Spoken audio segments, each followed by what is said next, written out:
स्वागत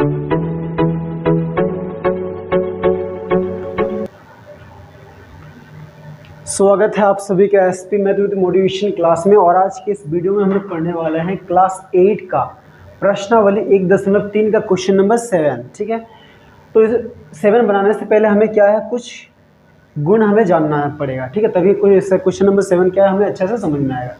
तो इसके पहले क्वेश्चन का वीडियो अगर आपने नहीं देखा है तो लिंक डिस्क्रिप्शन में दिया गया है, वीडियो जरूर देख ले। और अगर आप इस चैनल पर नए हैं तो इस चैनल को लाइक और सब्सक्राइब करें ताकि हर आने वाली वीडियो आप तक जल्द से जल्द पहुंच पाए। तो देखिए 7 नंबर क्वेश्चन बनाने से पहले हमें कुछ चीज़ जानना पड़ेगा। ठीक है, कुछ गुण है। पहला क्या है, क्रम विनिमय गुण। तो क्रम विनिमय गुण के अंतर्गत पहला आता है योग क्रम विनिमय। योग क्रम विनिमय में क्या है, अगर हम दो संख्या लेते हैं, मान लेते हैं पहला संख्या a है और दूसरा b है, तो क्या होता है a प्लस बी बराबर b प्लस ए, यानी कि 2 जोड़ 3 5 या 3 जोड़ 2 क्या होगा, 5 ही होगा। मतलब आगे पीछे करके जोड़ने से उन दोनों का मान क्या आएगा, बराबर आएगा। तो इसको बोलते हैं योग क्रम विनिमय, यानी कि a प्लस बी बराबर b प्लस ए। तो किसी भी क्वेश्चन में आपको अगर ये इस तरह का दिखे, ये ए बी की जगह क्या रहेगा, कुछ कोई संख्या रहेगा, वो बट्टा में परिमेय संख्या भी हो सकता है। तो अगर आपको कहीं पे इस तरह की संख्या दिखे और तो आपको लिखना है कि ये कौन सा गुण है, योग क्रम विनिमय गुण है। तो इसके बाद देखिए व्यवकलन यानी कि घटाव क्रम विनिमय गुण नहीं होता है। जैसे a माइनस बी बराबर b माइनस ए, ये नहीं होता है। ठीक है, जैसे 2 माइनस 1 क्या हो जाएगा 1, लेकिन 1 माइनस 2 क्या होगा -1, जो कि बराबर नहीं है। तो इसके बाद क्या होता है गुणन क्रम विनिमय। इसमें क्या होता है a गुना b बराबर b गुना a, दोनों बराबर होता है। जैसे 2 गुना 3 6 और 3 गुना 2 क्या हो गया 6। ठीक है, और उसी तरह भाग क्रम विनिमय भी नहीं होता है। ठीक है, तो क्रम विनिमय गुण में क्या होता है, योग क्रम विनिमय और गुणन क्रम विनिमय। इसके बाद है साहचर्य गुण। तो देखिए साहचर्य में क्या होता है, 3 संख्या होता है, क्रम विनिमय में क्या है 2 संख्या होता है। तो पहला क्या है, योग साहचर्य होता है। इसमें देखिए क्या है, पहले a plus B plus C, bracket a और b के पीछे, यानी कि पहले ए बी को जोड़ना है, फिर जितना आएगा उसके मान को c के साथ जोड़ना है। और बराबर के उधर अगर हम लोग पहले ये करते हैं, पहले b और c के मान को जोड़ेंगे और उसके बाद जो आएगा उसमें a को जोड़ेंगे, तो दोनों बराबर आएगा। ठीक है, तो इसको क्या बोलते हैं, योग साहचर्य गुण। तो इसके बाद व्यवकलन साहचर्य नहीं होता है। इसके बाद गुणन साहचर्य, इसमें देखिए क्या है, पहले a और b को गुना करेंगे, फिर जितना आएगा उसको c से गुना करना है। फिर राइट हैंड साइड में क्या करना, पहले b और c को गुना करेंगे, फिर जितना आएगा उसको a से गुना करेंगे, तो बराबर ही आएगा। तो इसको क्या बोलते हैं, गुणन साहचर्य। उसी तरह भाग साहचर्य भी नहीं होता है। अब अगला 3 नंबर योज तत्समक गुण क्या होता है, a प्लस 0 बराबर 0। a क्या है, कोई संख्या है, वो परिमेय संख्या भी हो सकता है, ऐसे पूर्ण या प्राकृतिक संख्या भी। यानी कि किसी भी संख्या में अगर हम लोग 0 जोड़ते हैं तो वो 0 प्राप्त हो, किसी भी संख्या में अगर हम लोग 0 जोड़ते हैं तो हमें क्या मिलता है, वही संख्या मिलता है। यानी कि a जोड़ 0 बराबर क्या हो जाएगा a। तो इस गुण को क्या बोलते हैं, योज तत्समक। ठीक है, अब देखिए चौथा क्या है, योज प्रतिलोम। योज प्रतिलोम में क्या है कि जब दो संख्याओं को जोड़ने पर 0 आ जाता है तो उसको योज प्रतिलोम बोलते हैं। तो दो संख्याओं को जोड़ने पर 0 कब आएगा, जब वे दोनों संख्याएं समान रहेंगे, लेकिन एक पे क्या है प्लस रहेगा और एक पे माइनस का चिन्ह रहेगा। तो जैसे a प्लस माइनस ए, तो a और ये प्लस में ये माइनस में, तो कट जाएगा, क्या आएगा 0। मतलब सेम संख्या में उसी संख्या को अगर माइनस करते हैं तो 0 आता है, तो इसको क्या बोलते हैं, योज प्रतिलोम। या फिर ये कह सकते हैं कि जब दो संख्याओं का जोड़ 0 आता है तो इस गुण को क्या बोलते हैं, योज प्रतिलोम। अब गुणात्मक तत्समक में क्या होता है कि किसी भी संख्या में अगर 1 से गुना करते हैं तो हमें वही संख्या मिलता है। जैसे a गुना 1 बराबर a, तो इस गुण को क्या बोलते हैं, गुणात्मक तत्समक। इसके बाद 6 नंबर है गुणात्मक प्रतिलोम, या फिर उसको व्युत्क्रम भी बोलते हैं। इसमें क्या होता है, एक संख्या को उसके उल्टा से अगर गुना करते हैं तो 1 प्राप्त होता है, तो इस गुण को गुणात्मक प्रतिलोम या व्युत्क्रम कहते हैं। जैसे a बटा b का उल्टा क्या हो जाएगा, b बटा a। ठीक है, तो a बटा b का व्युत्क्रम है b बटा a है, तो इन दोनों को गुना करेंगे तो क्या आएगा, 1 आएगा, तो इसको गुणात्मक प्रतिलोम कहते हैं। इसके बाद है शून्य का गुणात्मक गुण। तो शून्य का गुणात्मक गुण मतलब क्या होता है कि किसी भी संख्या को अगर 0 से गुना करेंगे तो क्या आएगा, 0 आएगा। तो जैसे a एक संख्या लिए तो a को 0 से गुना करने से 0, तो ये क्या है, शून्य का गुणात्मक गुण है। अब 8 नंबर में क्या है, वितरण गुण। तो वितरण गुण में पहला क्या आता है, योग पर गुणन का वितरण, यानी कि योग पे हम लोग गुना को क्या करेंगे, बांटेंगे, उसको वितरित करेंगे। ठीक है, तो जैसे यहाँ पे क्या है, बराबर के इधर लेफ्ट हैंड साइड में a गुना b जोड़ c, मतलब देखिए योग पर गुणन का वितरण। योग कहाँ पे, b और c के बीच में, ये दोनों के बीच में योग है, तो योग पर हम लोग क्या करें, ये गुना में है उसको बांट रहे हैं, तो a Guna b plus a Guna c, तो इसको क्या बोलेंगे, योग पर गुणन का वितरण। ठीक है। अब दूसरा है व्यवकलन पर गुणन का वितरण। व्यवकलन मतलब घटाव, तो घटाव पर गुणन का वितरण सेम वैसे ही है, a गुना b माइनस सी बराबर a Guna b minus a गुना सी। ठीक है, जैसे इसमें प्लस था तो इसमें माइनस है। तो ये सब अगर आप अच्छे से समझ जाते तो इसके बाद का जो क्वेश्चन नंबर 7 है वो आपको। तो चलिए अब हम लोग क्वेश्चन नंबर 7 बनाते हैं। 7 क्या है, निम्नलिखित प्रत्येक के लिए गुणन के अंतर्गत उपयोग किए गए गुणधर्मों का नाम लिखिए। तो देखिए ये सब क्वेश्चन है, तो इनमें कौन सा गुणधर्म आपको दिखता है उसका नाम लिखना है। तो देखिए पहला क्वेश्चन क्या है, ए नंबर -11/14 गुना -3/5 बराबर -3/5 गुना -11/14। तो देखिए ये किस रूप में है, इसको अगर हम लोग ए मान लेते हैं इसको बी, तो ए गुना बी बराबर बी गुना ए। ठीक है, तो ये क्या है, ये क्रम विनिमय गुण है। तो ये किसका क्रम विनिमय गुण है, बीच में गुना का चिन्ह है, तो इसको क्या लिखेंगे, गुणन क्रम विनिमय। ठीक है, तो इसका आंसर क्या हो जाएगा, गुणन। ठीक है, अब 2 नंबर बी में देखिए -5/2 गुना -7/4 गुना 1/3 बराबर -5/2 गुना -7/। ठीक है, ये क्वेश्चन दिख रहा है, पहले ये दोनों को गुना किया गया उसके बाद इसको, इधर राइट हैंड साइड में पहले दोनों को गुना किया गया उसके बाद इसको। तो देखिए यहाँ पे 3 संख्या, तीनों के बीच गुना का काम हो रहा है, तो a Guna b Guna c बराबर a Guna b Guna c। तो देखिए यहाँ पे 3 संख्या है, यानी कि ये साहचर्य है और सबके बीच क्या है, गुना का चिन्ह है, तो ये क्या है, गुणन साहचर्य। अगर सबके बीच जोड़ का चिन्ह रहता तो क्या होता है, योग साहचर्य। ठीक है, तो जब भी 3 संख्या रहेगा गुना के रूप में तो साहचर्य होगा, तो ये कौन सा गुण है, गुणन साहचर्य। ठीक है, अब सी नंबर देखिए, -4/7 गुना 1 बराबर 1 गुना -4/7। ये दोनों को भी गुना करने से -4/7 आएगा, दोनों को भी गुना करने से -4/7 ही आएगा। तो देखिए ये किस रूप में है, इसको अगर a मान लेंगे तो a गुना 1 बराबर a ही होगा, यानी कि किसी भी संख्या को अगर हम लोग 1 से गुना करते तो हमें क्या मिलता है, वही संख्या मिलता है। तो इस गुण को क्या बोलते हैं, गुणात्मक तत्समक। ठीक है, अब इसके बाद देखिए डी नंबर क्या है, -9/16 गुना 16/-9 बराबर 16/-9 गुना -9/16 बराबर 1। तो देखिए यहाँ पे 9/16 है और ये संख्या क्या है, इसका उल्टा है, यानी कि प्रतिलोम है, व्युत्क्रम है, और बीच में क्या है, गुना का चिन्ह है, तो ये क्या है, गुणात्मक प्रतिलोम गुण है।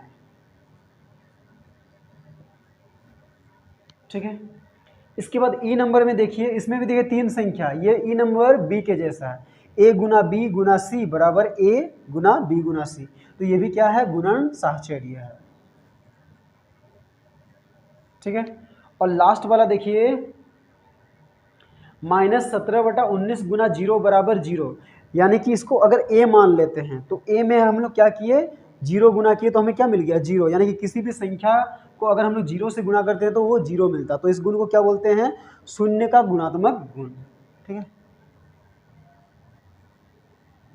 ठीक है, अगर ये समझ में नहीं आता तो आप वीडियो को फर्स्ट से देखिएगा तो समझ में। क्वेश्चन नंबर 8 बनाते हैं। 8 में क्या है, मान ज्ञात कीजिए। ठीक है, ए बी 2 क्वेश्चन है, दोनों को हम लोग एक करके हल करते हैं।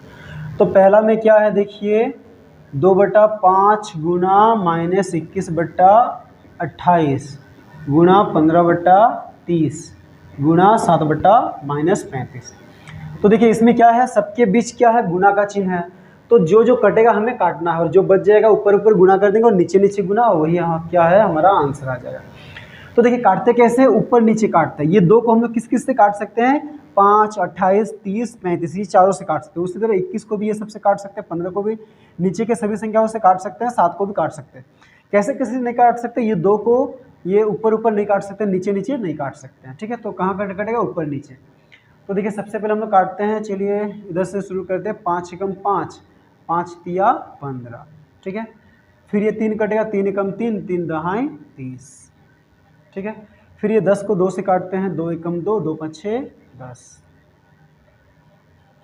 ठीक है, अब ये 5 ऊपर में और कटने के लिए कुछ नहीं है, तो 7 से काटते हैं, 7 एकम 7, 7 चौके 28।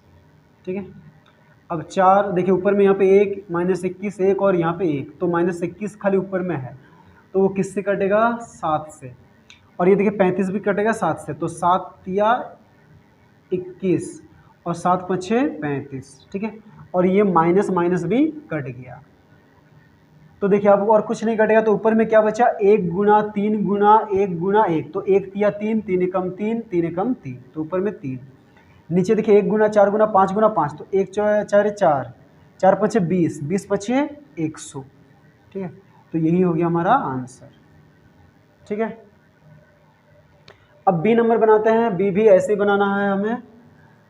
इसमें क्या दिया है, 3/5 गुना -17/21 गुना 36/85 गुना 30/18, ठीक है। ये 5 से देखिए काटते हैं, 5 एकम 5, 5 छक 30, ठीक है।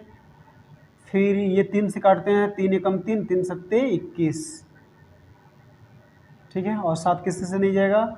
अब 18 काटते हैं, डायरेक्ट आप 18 से भी काट सकते हैं या फिर 6 से, 6 एकम 6, 6 तिया 18, फिर 3 और ये 36 कटेगा, 3 एकम 3, 3 एकम 3, 3 दूनी 6, ठीक है। तो यहाँ पे 7 ऊपर का कोई संख्या नहीं कटेगा।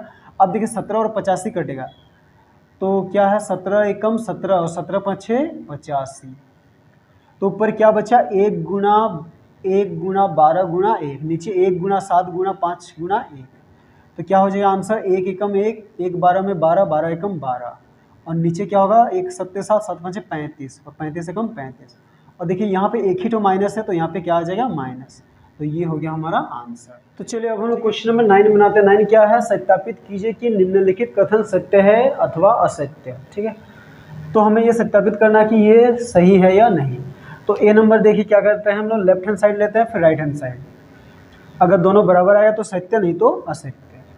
तो लेफ्ट हैंड साइड में क्या है, देखिए 2/3 भागा -8/9। तो देखिए हम लोग क्या है, बट्टा में भागा नहीं कर पाते, इसलिए इसको क्या करेंगे, गुणा में चेंज करेंगे। तो 2/3, ये भागा को गुणा में बदलेंगे तो ये क्या हो जाएगा, उल्टा हो जाएगा। -8/9 क्या हो जाएगा, 9/-8। तो ये 2 एकम 2, 2 चौके 8, फिर 3 एकम 3, 3 तिया 9, तो कितना बचा, 1 गुना 3, 3 बटा नीचे 1 चौके 4, और ये माइनस है तो माइनस।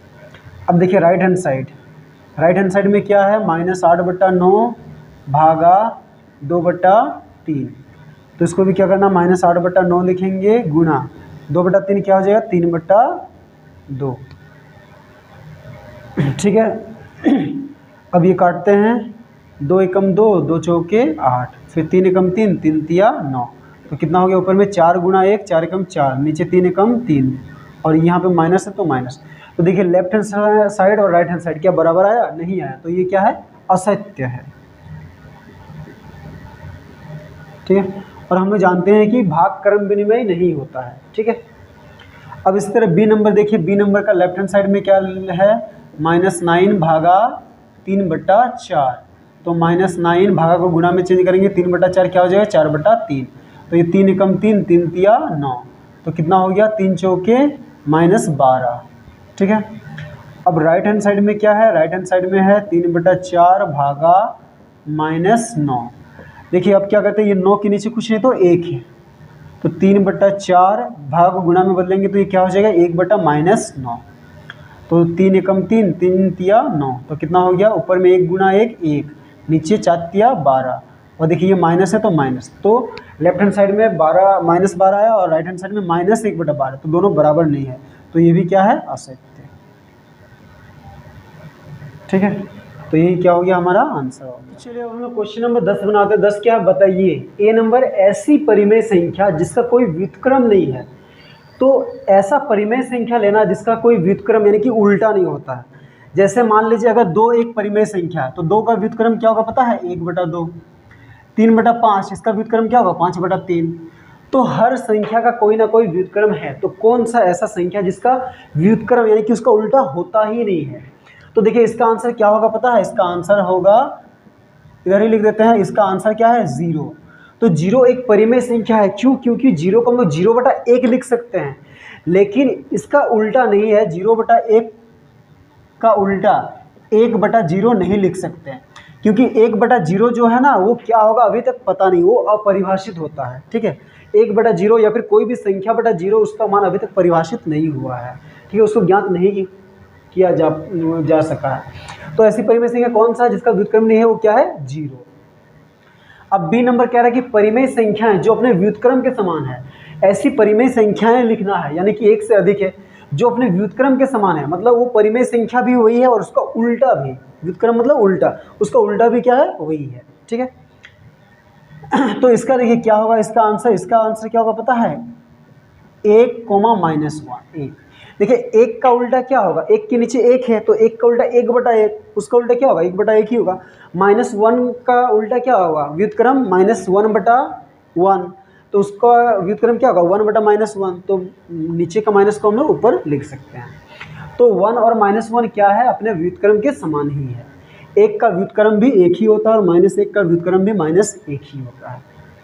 अब सी नंबर, परिमेय संख्या जो अपने व्युत्क्रम अपने ऋणात्मक के समान है। मतलब कौन सा ऐसा परिमेय संख्या है जिसका प्लस में भी वही है और उसका माइनस में भी वही है। देखिए एक 1 प्लस में +1 है, 1 -1 में -1 है, तो ये दोनों अलग अलग है, ये दोनों समान नहीं है। तो कौन सा परिमेय संख्या है जो ऋणात्मक के समान है, वो है 0। ठीक है, अब 0 के आगे प्लस लगाइए या माइनस लगाइए, वो 0 ही है। ठीक है, सेम ही बराबर है। अब डी नंबर देखिए, क्या परिमेय संख्याएं भाग के अंतर्गत सदैव समृद्ध होती है। जैसे हम लोग पढ़े थे a + b = b + a, यानी कि संख्याएं योग के अंतर्गत क्रम विनिमय है, समृद्ध है। तो कह रहा है कि क्या संख्याएं भाग के अंतर्गत भी सदैव समृद्ध होती है, तो इसका नहीं होगा आंसर। ठीक है, ई नंबर देखिए, क्या परिमेय संख्याएं भाग के अंतर्गत सदैव क्रम विनिमय होते हैं, तो ये भी क्या होगा, नहीं। ठीक है, यानी कि a/b = b/a नहीं होता है, अलग अलग आता है। एफ नंबर देखिए, क्या परिमेय संख्या भाग के अंतर्गत साहचर्य है। मतलब 3 संख्याओं को अगर अलग अलग हम लोग भागा करेंगे, पहले लेफ्ट हैंड साइड फिर राइट हैंड साइड लेके, तो क्या बराबर आएगा, तो नहीं आएगा। तो इसका आंसर भी क्या होगा, नहीं। जी नंबर देखिए, क्या हम 1 को 0 से भाग कर सकते हैं। 1 को 0 से मतलब 1/0, क्या ये कर सकते हैं, तो नहीं। क्योंकि देखिए नीचे अगर 0 है, ऊपर में कोई भी संख्या हो, 1 2 3 4 कुछ भी संख्या हो, नीचे अगर 0 रहता है तो उसको अपरिभाषित क्या बोलते हैं। अपरिभाषित मतलब पता ही नहीं ये क्या होगा। ठीक है, तो 1 को 0 से भाग कर सकते हैं, इसका आंसर क्या होगा, नहीं। चलिए अब हम क्वेश्चन नंबर 11 बनाते हैं। 11 क्या है, रिक्त स्थानों को भरिए। ए नंबर क्या है, 0 का व्युत्क्रम डेश है। तो 0 का व्युत्क्रम क्या है, 0 को क्या लिख सकते हैं, 0/1, उसका व्युत्क्रम 1/0, यानी कि वो अपरिभाषित है, तो 0 का व्युत्क्रम नहीं है। ठीक है, बी नंबर क्या है, संख्याएं डेश तथा डेश स्वयं के व्युत्क्रम है। कौन सी संख्या खुद के व्युत्क्रम है, तो देखिए इसका हमने पहले क्वेश्चन में बनाया था, तो 1 तथा माइनस है। ठीक है, 1 का व्युत्क्रम भी 1 है और -1 का व्युत्क्रम भी -1 ही है। सी नंबर क्या है, परिमेय संख्या तथा उसके व्युत्क्रम का गुणनफल। अगर एक हम लोग परिमेय संख्या लेते हैं 2/3 और इसका व्युत्क्रम क्या होगा 3/2, और ये दोनों को क्या करते हैं, गुणा करते हैं, तो कितना आएगा, 3 × 3 3 × 3 2 × 2 2 × 2, तो कितना आया, 1। यानी कि परिमेय संख्या और उसके व्युत्क्रम का जो गुणनफल है वो क्या होता है, 1 होता है। ठीक है, डी नंबर क्या है, 2 परिमेय संख्याओं का गुणनफल हमेशा डैश है। तो 2 परिमेय संख्याओं को अगर हमें गुणा करेंगे तो हमें क्या मिलेगा, एक परिमेय संख्या ही मिलेगा। ठीक है, तो यहाँ पे क्या लिखेंगे, परिमेय संख्या।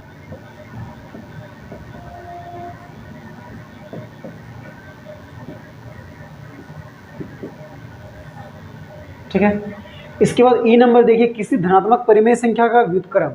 धनात्मक परिमेय संख्या का व्युत्क्रम, जैसे मान लीजिए 2/3 है, इसका व्युत्क्रम 3/2, तो धनात्मक परिमेय संख्या का व्युत्क्रम धनात्मक ही होता है। ठीक है,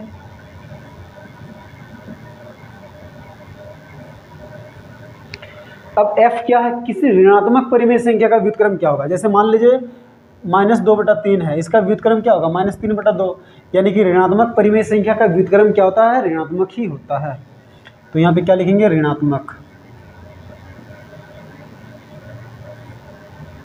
ठीक है, अब देखिए जी नंबर क्या है, 1/x का व्युत्क्रम क्या है। तो देखिए 1/x का व्युत्क्रम क्या होगा, x/1, यानी कि क्या होगा, x ही होगा। अब एच नंबर है, किसी परिमेय संख्या का 0 से विभाजन डैश है। तो क्या हम लोग किसी भी संख्या को 0 से भाग कर सकते हैं, नहीं कर सकते हैं, तो ये क्या संभव नहीं है। ठीक है,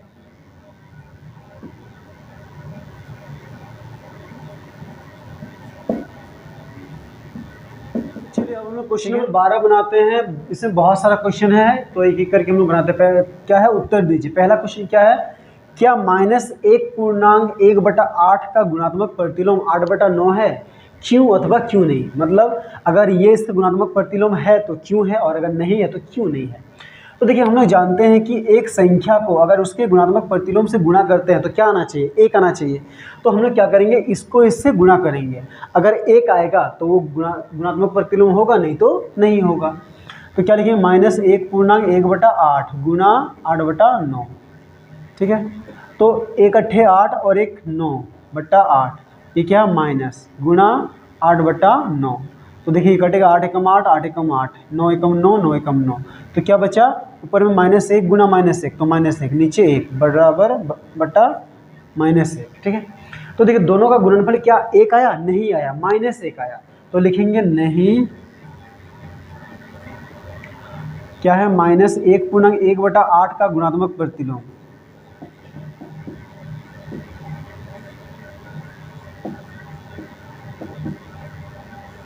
क्या है, 8/9 नहीं है। ठीक है, क्यों, क्योंकि दोनों का गुणनफल 1 नहीं है। ठीक है,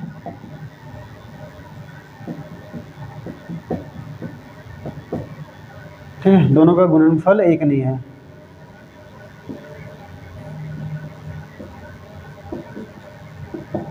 ठीक है, तो यही हो गया हमारा कार्य। चलिए अब हम 12 का बी बनाते हैं। बी भी वैसे ही एक जैसे, क्या 3/1/3 का गुणात्मक प्रतिलोम 0.3 है या नहीं। ठीक है, तो यहाँ पे भी सेम पहले की तरह हम लोग क्या करेंगे, दोनों को गुणा करेंगे। तो 3/1/3 गुणा 0.3। ठीक है, तो 3 तिया 9 और 1 10/3 गुणा 0.3। तो देखिए ये पॉइंट को जैसे हटाएंगे नीचे 1 आएगा, पॉइंट के बाद 1 अंक, तो यहाँ पे 1 0, ये 0 0 कटा 3 एकम 3, 3 एकम 3, तो क्या आया ऊपर में 1 नीचे भी 1, तो 1/1 मतलब 1। तो देखिए दोनों का गुणनफल क्या आया, 1 आया, तो ये उसका गुणात्मक प्रतिलोम है। तो लिखेंगे हाँ 3/1/3 का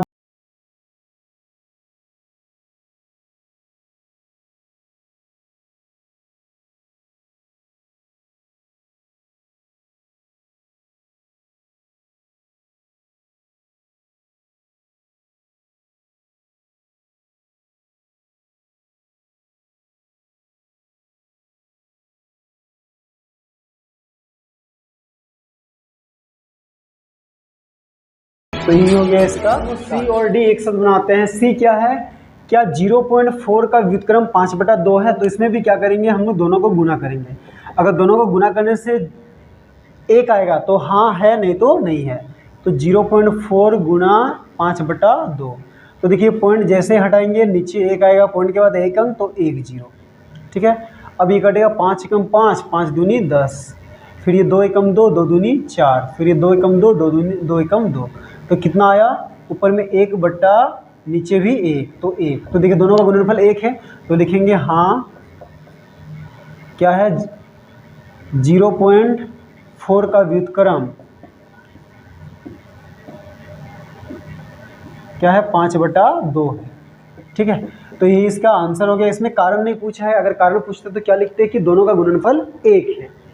अब डी बनाते हैं। डी में क्या है, 6/13 को -7/16 के व्युत्क्रम से गुणा करना है। इसको किससे गुणा करना है, इसका व्युत्क्रम से। तो पहले हम लोग इसका व्युत्क्रम निकाल लेते हैं। क्या है -7/16 का व्युत्क्रम बराबर कितना हो जाएगा, 16/-7।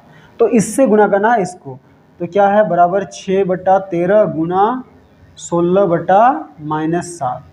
तो देखिए ये ऊपर नीचे कोई भी नहीं कटेगा। ठीक है, तो इसके लिए क्या करना, ऊपर ऊपर गुना और नीचे नीचे गुना। तो 16 छक 96 बट्टा 13 सत्ते 91, और माइनस आप नीचे लिखिए या प्लस लिखिए, कहीं पे भी लिखिए चलेगा। ठीक है, ई एफ यानी कि आखिरी क्वेश्चन बनाते हैं। ई में क्या है, 5/7 जोड़ 2/7 गुना 5 का मान ज्ञात कीजिए। तो ये बहुत आसान है, 5/7 जोड़ 2/7। तो ये ब्रैकेट के अंदर का पहले क्या करना है, काम करना है। तो देखिए क्या करना है, ये दोनों 7 और 7 का लॉसो लेंगे, तो ये बहुत ही आसान है। तो नीचे 7 आएगा, ये 7 को ये 7 से भाग करने से 1 आएगा, वो 1 को ये 5 से गुणा करें तो 5 आएगा, ये आता है आप लोगों को। फिर ये 7 को 7 से भागें तो 1 आएगा, वो 2 को 1 से गुणा करेंगे तो 2 होगा, फिर गुणा 5। ठीक है, तो कितना हो गया, 5 और 2 7/7 गुणा 5। तो ये 7 एकम 7 कटा, 7 एकम 7, तो क्या बचा 1 गुणा 5 यानी कि 5 आंसर। ठीक है। अब एफ नंबर देखिए, बोल रहा कि 0/2 का व्युत्क्रम क्या होगा। तो देखिए 0/2, अगर 2/0 रहता तो हम लोग जानते हैं कि कोई भी संख्या को अगर ऊपर में, अच्छा 0/2 का मान क्या होगा, 0 होगा, लेकिन इसका व्युत्क्रम क्या होता है, 2/0। तो ये क्या होता है, अपरिभाषित। ठीक है, तो क्या लिखेंगे, 0/2 का व्युत्क्रम क्या है, अपरिभाषित होगा।